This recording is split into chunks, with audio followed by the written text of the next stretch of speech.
I'm Roger Anderson here with Michael Patterson again, and we want to talk beyond the weathering concept, Michael. And the weathering, we covered earlier that once you know that something has the potential and probability of wearing out and wearing down, but you're taking care to stay ahead of it, what's the next step?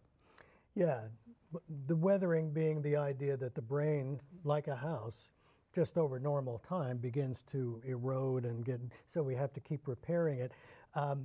We've built our idea about well-being from this core of brain health and expanded it out to different areas of well-being because we began to realize that it's great to get your brain healthy, but why are you getting your brain healthy? What are you using your brain for? And really what you're using your brain for is to craft a good life for yourself so that you can flourish. So this whole idea of flourishing and how we flourish, how we use our brain, has become an important focus for us. And I recently heard another house metaphor, which I thought, oh, that's perfect as a way to add on to the weathering. It was talking about the idea of forgiveness. And when somebody has injured you, they were talking about how it's beneficial to you to actually forgive another person so that you can move on. Because what happens when you're still angry and you're still upset, there's nothing you can do about the past, but you're holding on to this anger. You're using your resources to hold on. Yeah. Okay, keep going. Yeah, that's exactly right. So the metaphor that they used, they said, you're renting space in your brain to this person that's not doing you any good. It's not bringing you any revenue. It's just causing... It's using up a room. Yeah. It's using up a resource. Yeah, so it's like forgive, in this instance, forgive, let go, and sort of get rid of that tenant. Is it forgive and forget?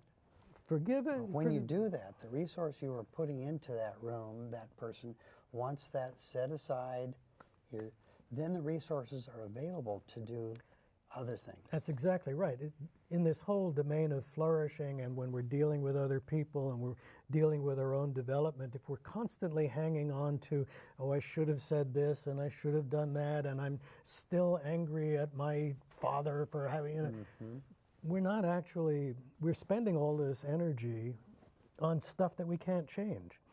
What we need to be spending our energy is on how do we change our brains from this moment on. Looking forward.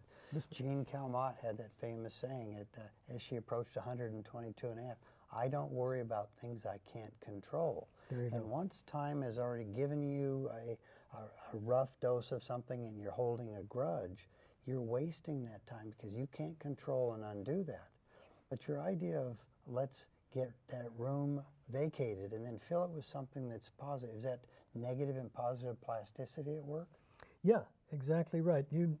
Norman Doidge, who's written a book on the brain's way of healing, and plasticity talks about three major conditions, three major ways that plastic healing takes place. And one is actually getting the nerve cells healthy again. And that's really almost the weathering metaphor. You've got to make sure that the siding is holding up and that you've changed the hardware so that the house is not falling down. Everything has got to be working together.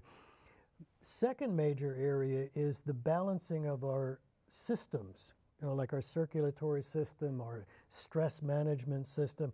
It's almost like if the plumbing in the house is out of whack, you can't rely on, you get hot water, you get cold water, you've got to get that modulated. If there's stuff that's been built up inside the rooms, if you just accumulated junk, if you accumulated all of these ideas that are not helping you, beliefs that are holding you back, anxiety. When you say holding you back and you're hanging on, you're actually thinking about those on a regular basis and using energy. Using the energy. And we now know that there's a finite amount of energy that is used in every minute, every moment, every hour. When you use that on something that you can't control, then you're wasting resources, but you're also stealing resources from something that could actually help you get a better brain. Yeah, that's exactly right. So the agenda for building better brains involves making sure that everything is working properly, getting the systems regulated so that you've got the resources, you've got almost like a clean slate, then you can actually put your energy into doing all of the positive things for yourself, building your brain, building the strength of your brain, populating your brain with positive ideas, with self-affirming ideas, with pro-social ideas, with healthy practices.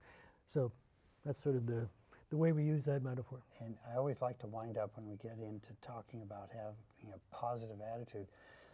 20, 30, 40 years ago, it was not objectively proven that those things happen.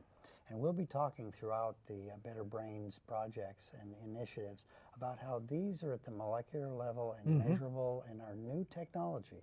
Recent changes have allowed us to go back and look at 10, 20-year-old theories and prove which ones are working by the cellular differences that it makes.